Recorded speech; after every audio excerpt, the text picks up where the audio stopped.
Today we will be making a CHD memorial painting. During the drying period, we'll talk a little bit about the surgeries Jacob had while he was in the hospital. So I have a number 12 brush, flat brush. This is what I'm going to be using the whole time. I've got a 16 by 20 canvas, and I have my choice of paint supplies. So I'm going to start with background. I'm going to take a turquoise, and I am using just a paper plate for my palette. Easy. If I mess it up, I can throw it away. I'm going to take a little bit of turquoise and a little bit of white.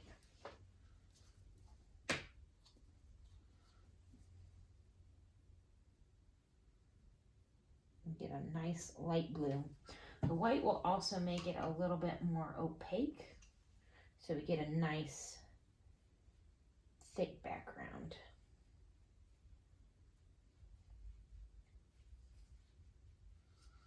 I want this a pretty light, so I'm going to be adding a little bit more white to it until I get my desired color. I have a cup of water. These are acrylic paints, so easy cleanup.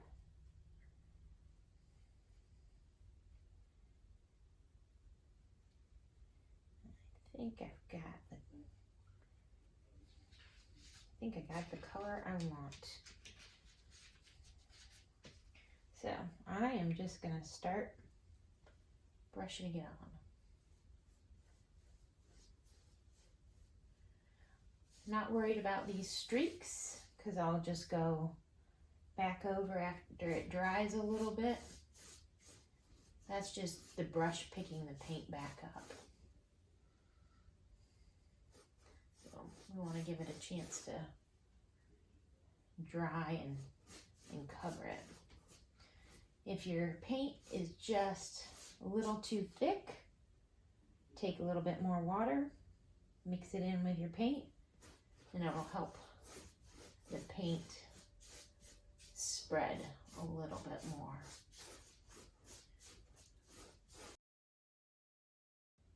And for this, you want the color to be a little bit darker, or you want it to be a little bit lighter than your subject, because the colors we're going to be using for the CHD awareness memorial painting is red and blue, but it's a darker blue. It's almost like a navy, maybe somewhere in between a royal and a navy. So I'm going to go back over these patchy spots and just lightly brushing on some paint.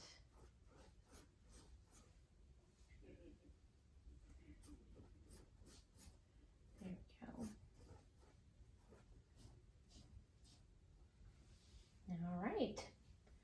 So from there, we're going to let it dry.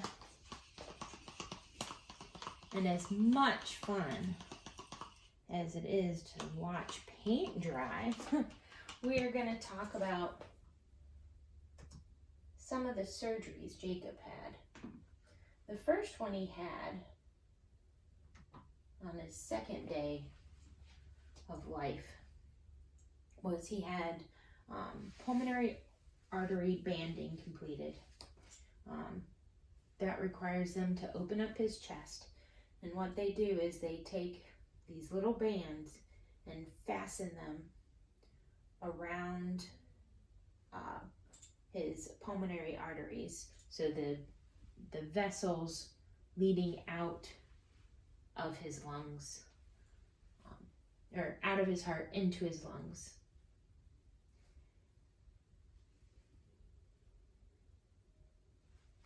The purpose of performing the pulmonary artery banding is to reduce the pulmonary blood flow and protect the pulmonary vasculature from hypertrophy, which means being overstretched to the point where there's no tension. So the blood is just overwhelming the lungs. So that was so pulmonary artery banding was Jacob's first surgery. It was a little risky because he started out really well. He looked really good, and then he just started getting worse as time progressed. So it was important that they try and give his lungs a chance to rest and be able to develop, because he was also born 3 weeks premature. So his lungs weren't fully developed. They were developed, but they just weren't ready to take on all the tasks of breathing outside the womb. So doing the pulmonary banding was really important to start kind of correcting what they could about his congenital heart defect.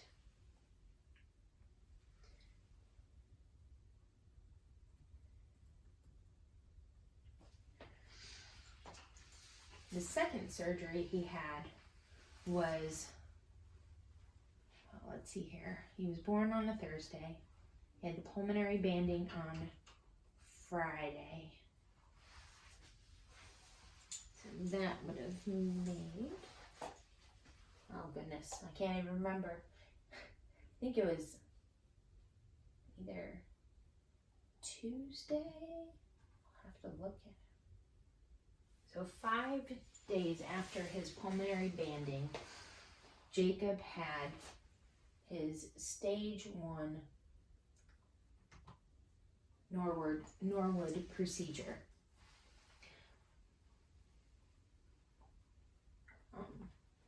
This is where they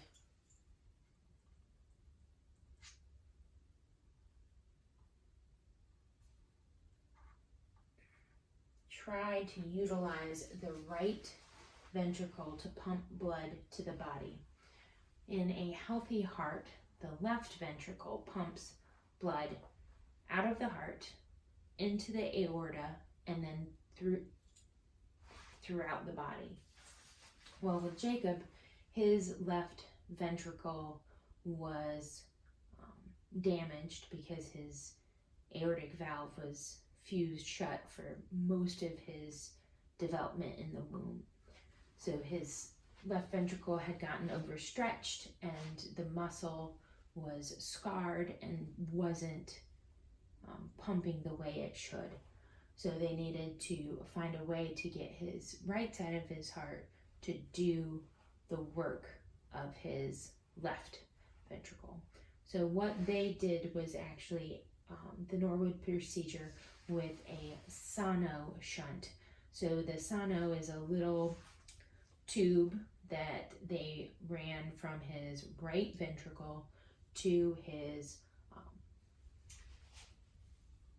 pulmonary artery.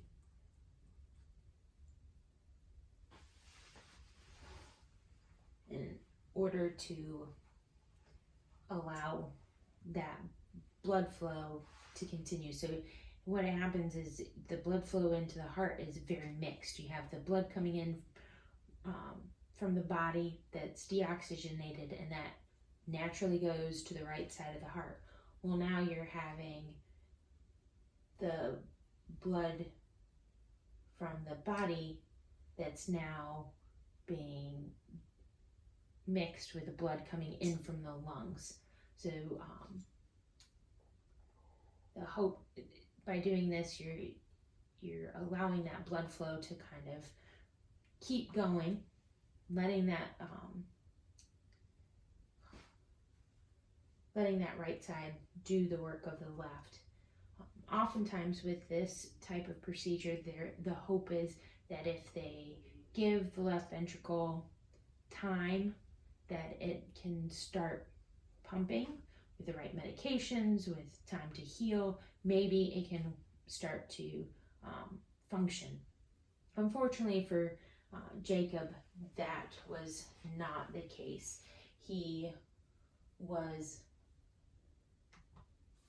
His left ventricle never started working the way it should have.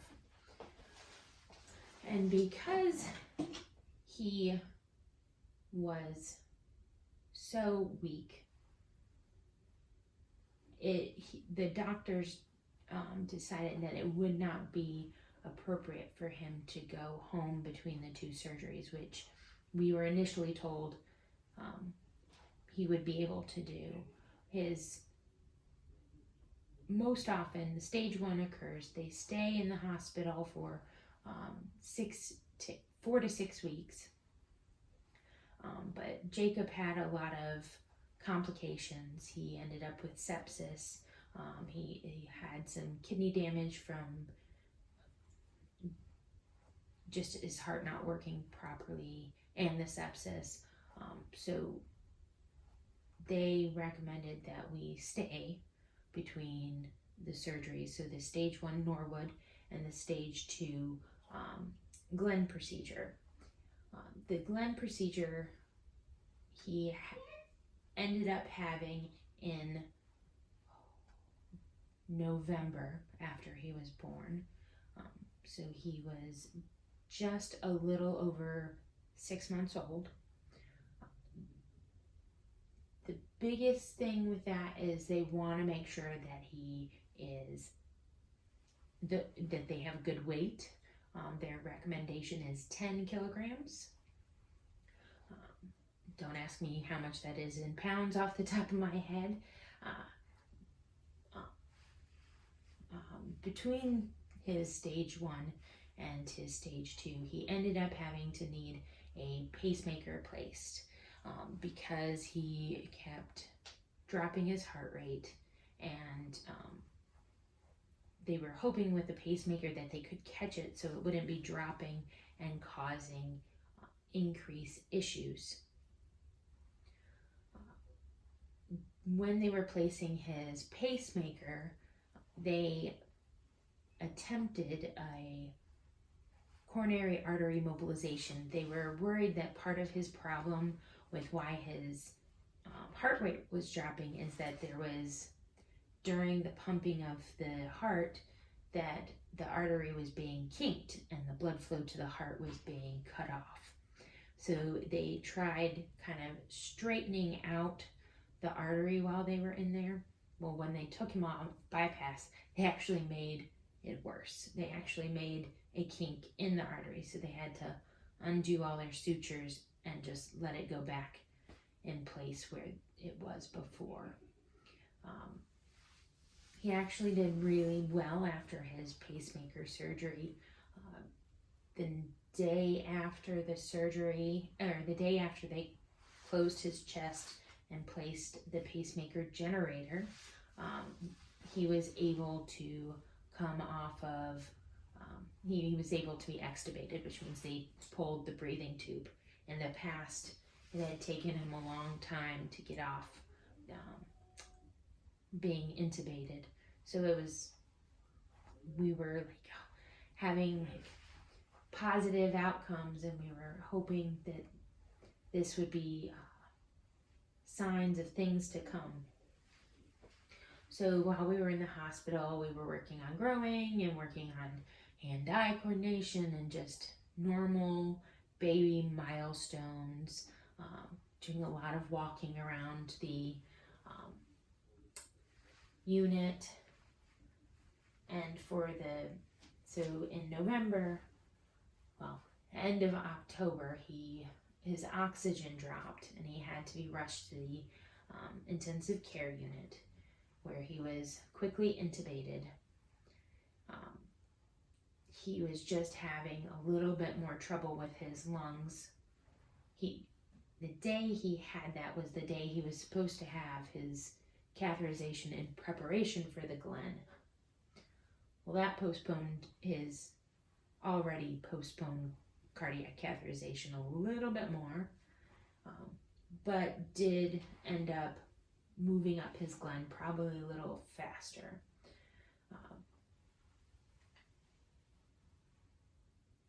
The Glen's purpose is to get the blood coming back from the head and arms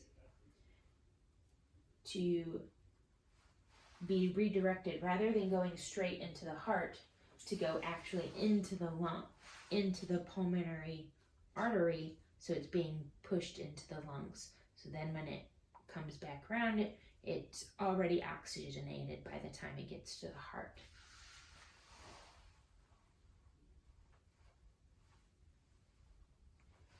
During that surgery, they also removed the sono shunt.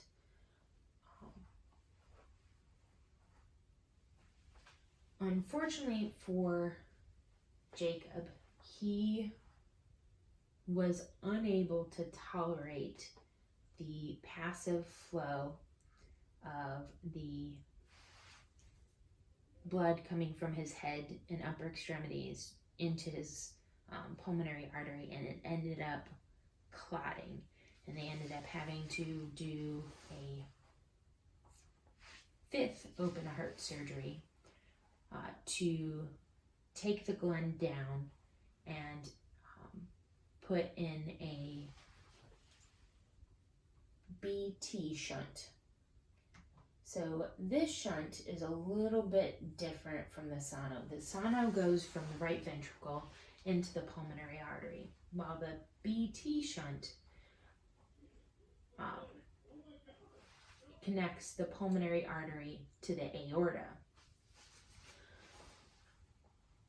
Because Jacob had to have the BT shunt, he was no longer a candidate for the Fontan, which is the 3rd stage of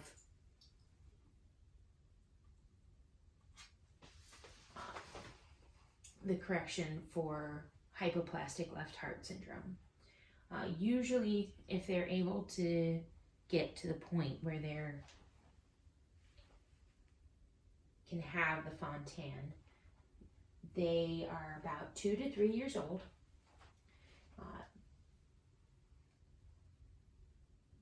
This is where the blood from the lower half of the body is diverted directly to the lungs as well. So in this surgery, you have the upper extremity and the head that's going right into the pulmonary artery. And now we're going to add in the lower half. By waiting the 2 to 3 years, you're allowing the body to become accustomed to that different blood flow. And then, so it's not such a shock to the system, because it isn't as efficient. But it does allow the blood to be oxygenated more thoroughly.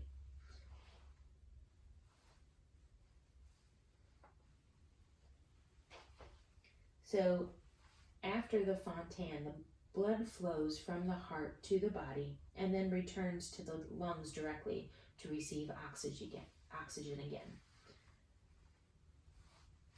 So allowing that right side of the heart to act as the left side of the heart and kind of use the right side's normal functions to be kind of a passive blood flow.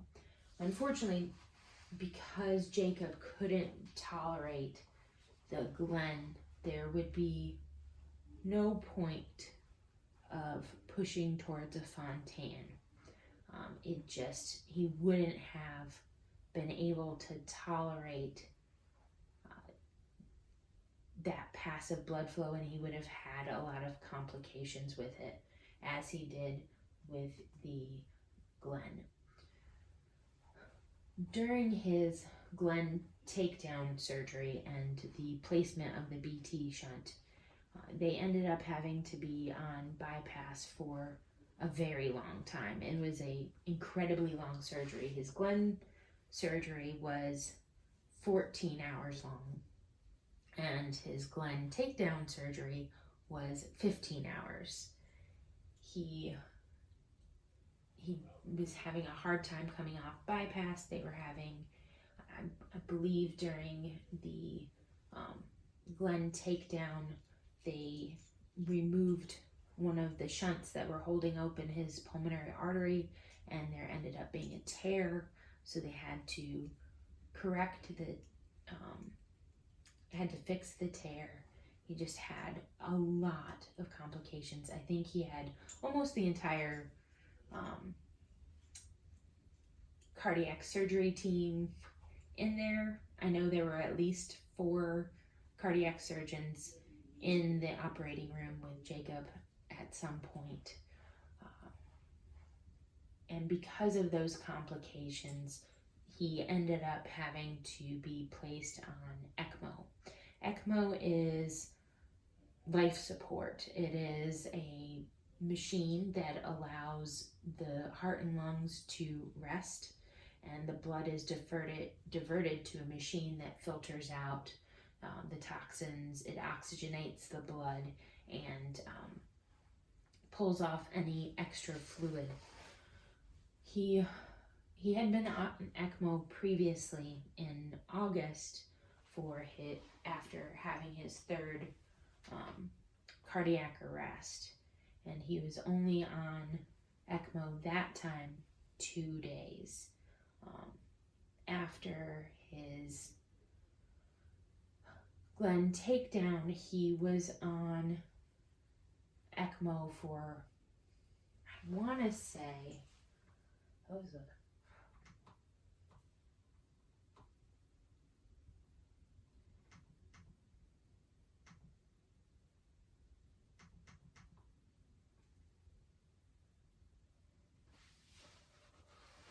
he was on there for about a week and a half, and at that point we were getting to their cutoff point of how long they want to keep somebody on ECMO. Because ECMO, you have to thin the blood to keep it from clotting in the machine, because the machine is not a normal part. Your blood recognizes that, and it starts to clot and stick to it as a way of protecting itself. So they have to put a lot of blood thinner in to keep it from clotting, and that increases the likelihood of brain bleeds, and Jacob had already experienced a couple brain bleeds from his previous cardiac events, and then being on bypass so long for the last 2 surgeries. So when we were coming to the end of that 2nd run on ECMO, the doctors weren't sure that he was going to be able to tolerate it. He had been having trials of where they clamp the ECMO machine to kind of mimic his body doing the work, and he just wasn't tolerating it. So during that time, we were preparing ourselves to lose Jacob.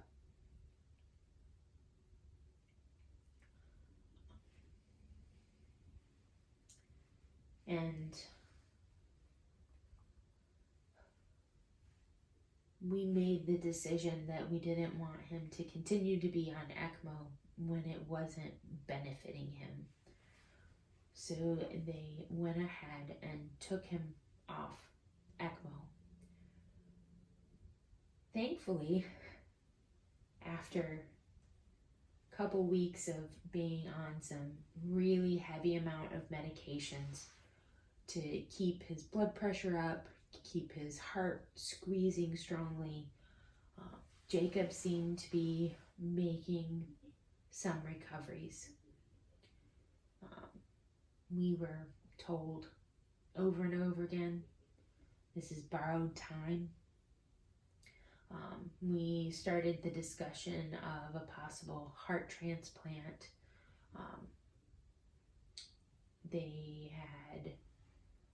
So the heart transplant team was consulted, and they looked over his records and they looked over labs, and it was determined that because of all of Jacob's complications, he had kidney injuries, he had several small brain bleeds because of being on bypass, and previous injury during his third cardiac arrest, that he was not a good candidate for a heart transplant.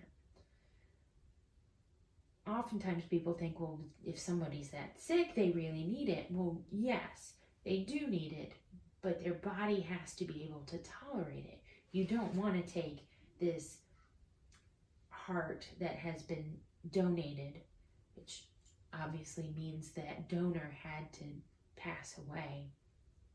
You don't want to take this amazing gift of life and put it into somebody who is incredibly sick, that's not going to, their body is not going to be able to accept it, that it's not going to be able to properly give them what they need.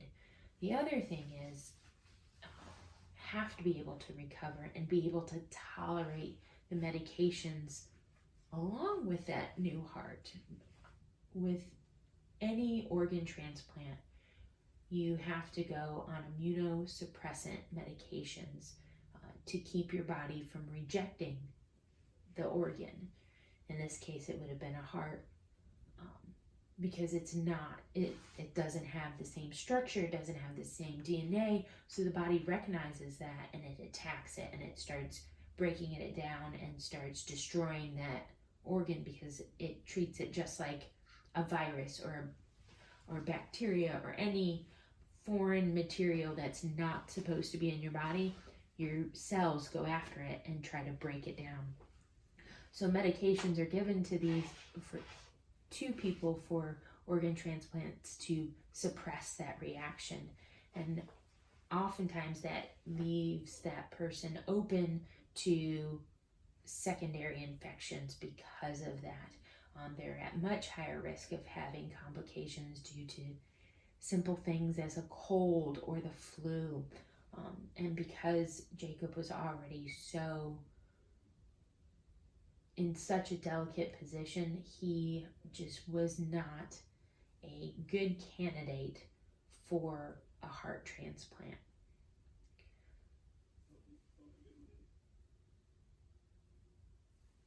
All right, I think our canvas is just about dry enough. So I'm going to clean my brush really good, kind of just grinding it at the bottom of my water cup. So got all my paint off. And what I'm going to do now, I'm going to actually start with the red. Put a little red on my plate.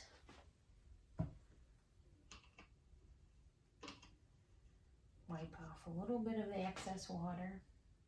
I want this to be a little bit thicker. I want it nice and opaque. I want it to, don't want you to be able to see this blue behind the red.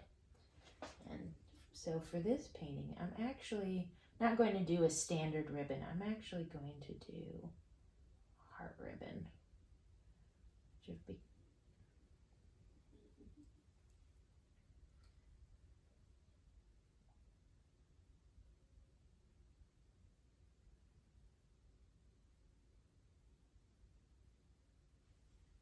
Got a little drip going on, so I've got some paper towels. I can always keep paper towels at the ready. I'm just gonna put that a little, and I'll fix that little hiccup in my blue. And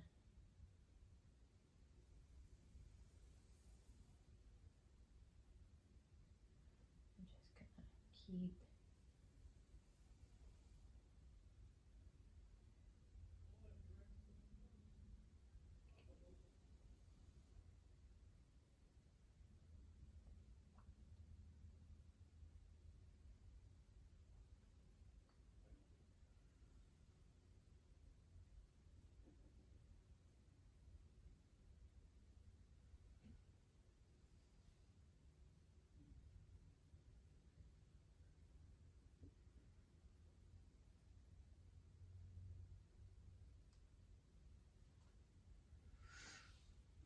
So I'm going to give that a moment to kind of dry. I've also managed to get a little speck of red.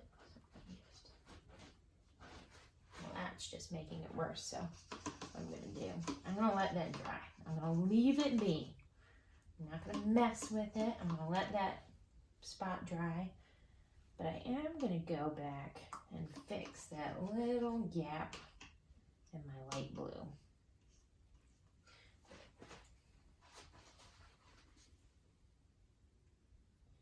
So I still got a little bit of light blue.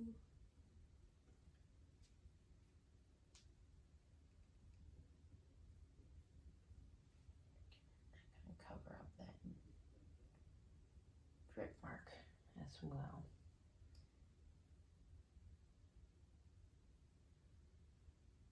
Oops. Looks like it got some red on my. There we go.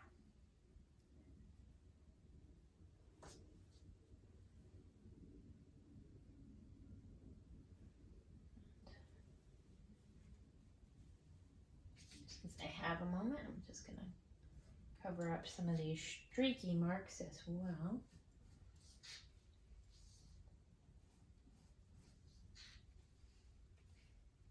I think this is dry enough that, ta-da, gone. My little mess up.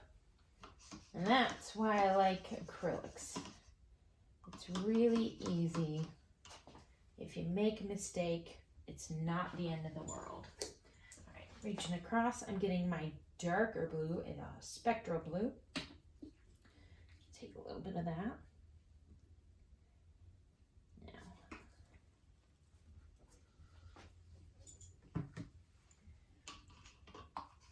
make sure my brush is nice and clean, got all the red. I don't want this to be turning purple. Dry it off just to make sure I don't have any red. And I'm going to go ahead and dip right into that blue. Now I'm going to start, I started at the curve of the heart there. So I'm going to start, I'm going to kind of make it look like it's going behind the red. Again, I got another drip. Gonna have to fix that. But we've already learned that you can fix those drips. So I've got probably a little too much water on my brush. So I'm gonna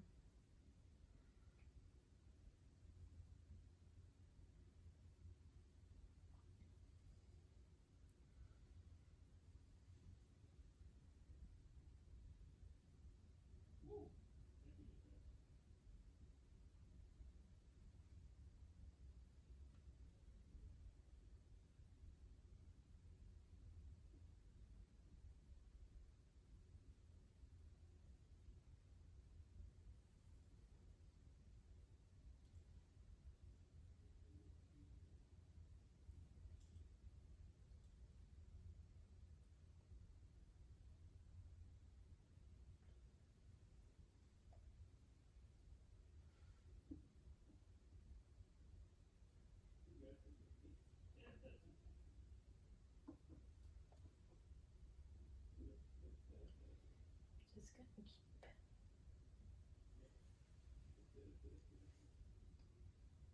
I also got some blue on my red a little bit, so I'm gonna fix that. Just letting everything dry. I also don't like the curve of my heart. It just looks a little, it's a little bit of a tight angle.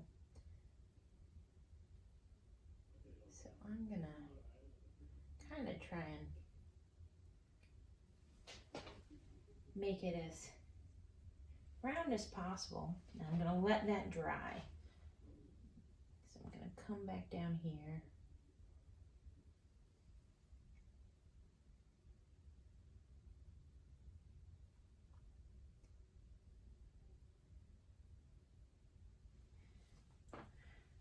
Clean off my brush, and I'm going to mix up a little bit more of that light blue to try and kind of reshape that heart a little bit. Because I do not like how that looks at all. That's, again, great thing. If you messed up, you can go back. You can fix it. It's not the end of the world with acrylics. So I'm going to mix this up while that dries. Mix up my nice light blue.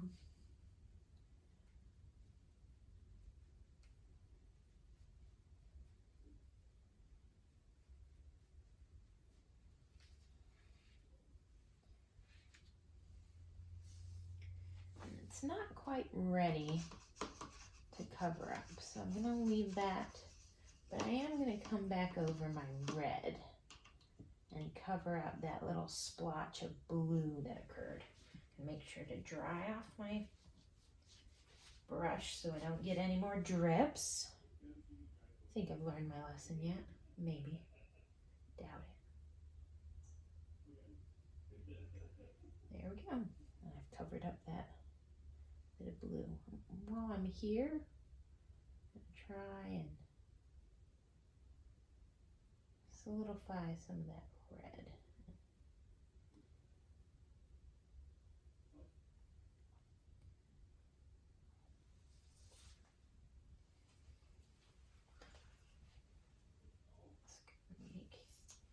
And go back through and kind of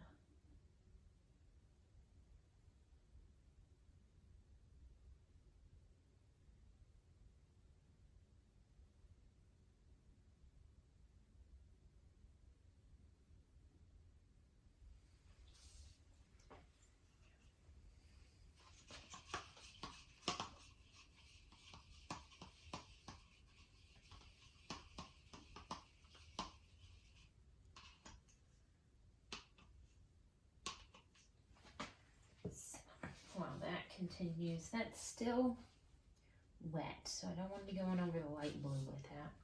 I'm going to fix up some of my other areas that I don't like that one drip down here. Some of the blotchy spots down here.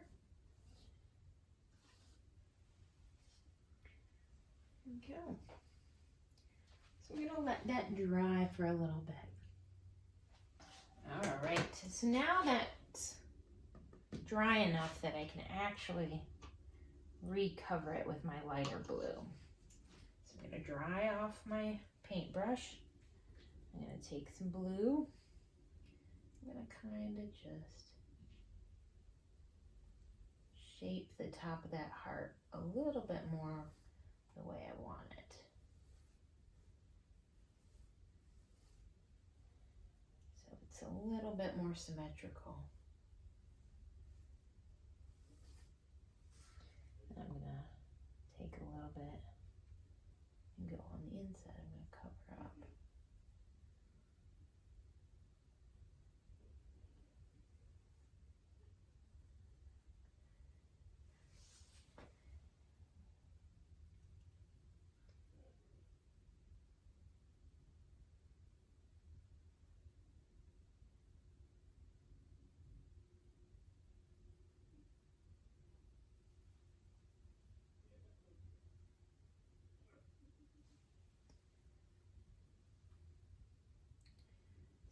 Just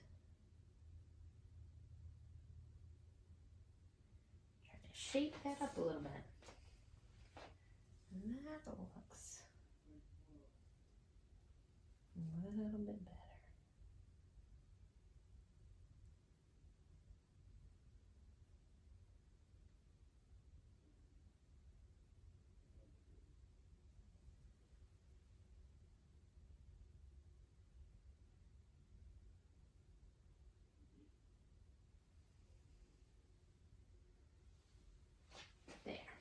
Not perfectly symmetrical, but what's truly perfectly symmetrical. And so now that I have that fixed, I'm I'm gonna go ahead and dry it again, because the next step is actually I want to add some angel wings off of my heart. So it's dry to the touch. I'm gonna take a new plate for this part. There's not a lot of room on my last one, so I'm gonna put some white. And then I'm gonna take some pearlized mixing medium and add it to my white. It's gonna give it a little bit of a shimmer. And I'm gonna do almost half my white I'm gonna have with the medium mixing.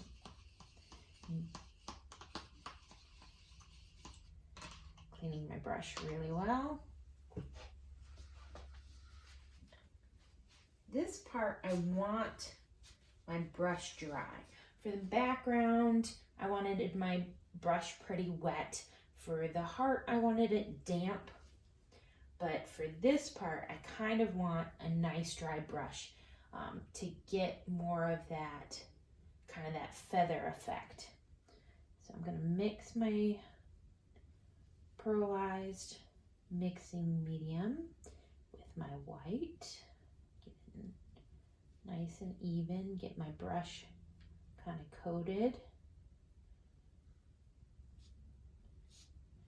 And so what I'm gonna do, I'm gonna go right about here. I'm gonna kind of go out, and then I'm gonna kind of drop it down.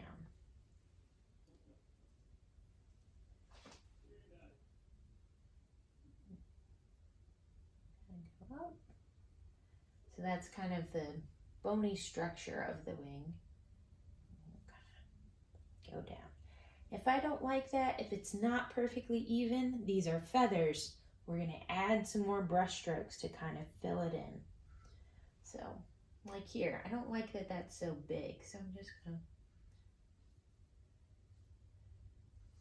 light sideways strokes.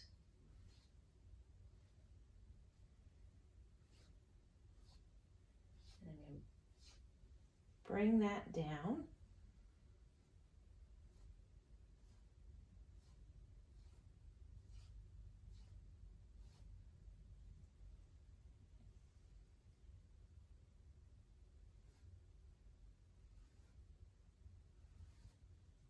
And you don't have to cover all of that. I know wings are usually pretty dense.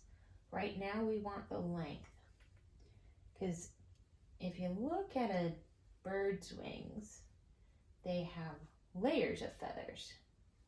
So not having it all filled in right now is okay. You just kind of want to get where you want your wings to kind of end right now.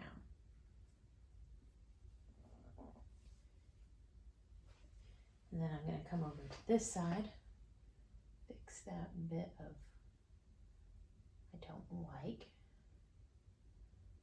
And then I'm going to try and make it as even as possible. But as we know, I am not a professional artist. My symmetry is not the best.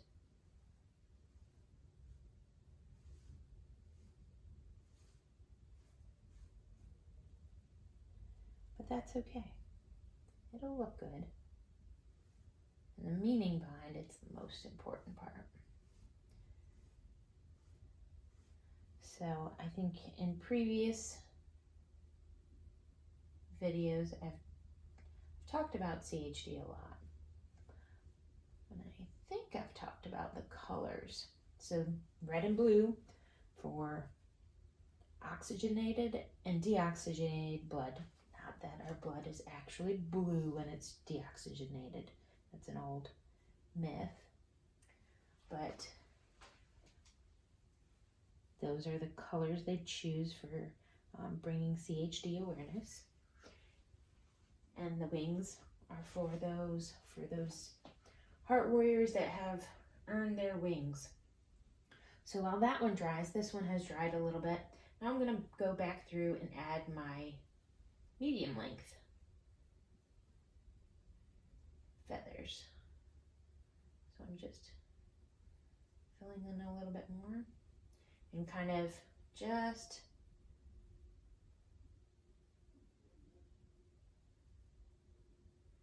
dropping my stroke a little earlier.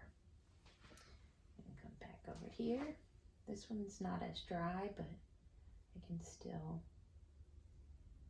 I'm just doing quick, short strokes.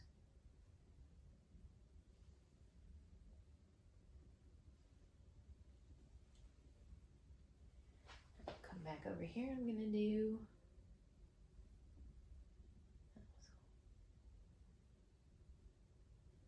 my smaller feathers.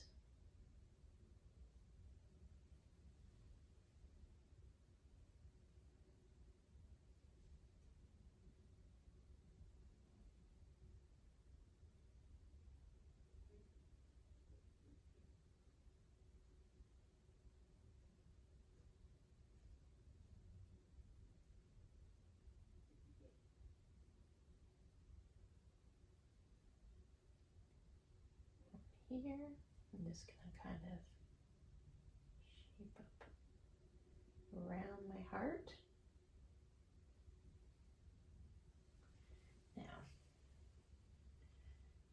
Now I'm going to add a little bit more of that bone structure. Thicken that up. Also,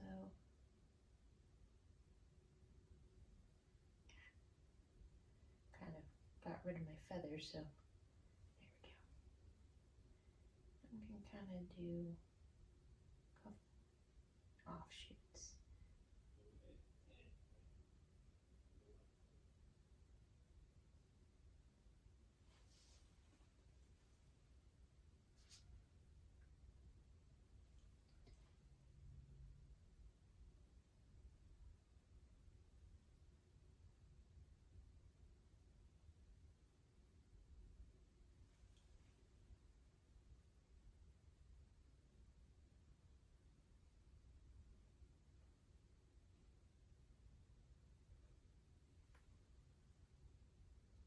A little bit of ruffled feathers. Fix these a little bit. I don't like how they look. So I'm just gonna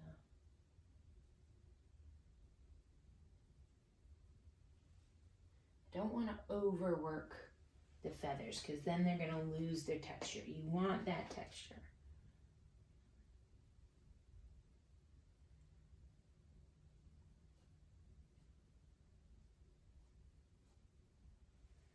All right, so there you have it, your CHD Awareness Ribbon Memorial. Thanks for watching, and I will see you again soon with another art or craft project. Thanks for watching.